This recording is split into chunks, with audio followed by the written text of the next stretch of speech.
পরে কবিতার নাম পেল না মেয়েরা সঠিক বিচার, ব্যর্থ হলো আন্দোলন। আসল অপরাধী শাস্তি চেয়েছিল উত্তপ্ত জনগণ। সারা বিশ্ব উঠেছিল কেঁপে, ক্ষুব্ধ হয়েছিল জনতা।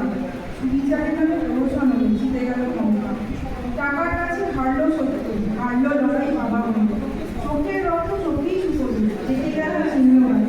রাত দখলের কেউ দিল না দাম, রইল পড়ে মোহবাদী। অপরাধীর টাকায় আটকে বসায় প্রশাসন রাতারাতি। আইনের চোখ বাধা নেই, পায় এখন সে সব দিকে। ভূমির কাঁধে দোষী তারা, সরকার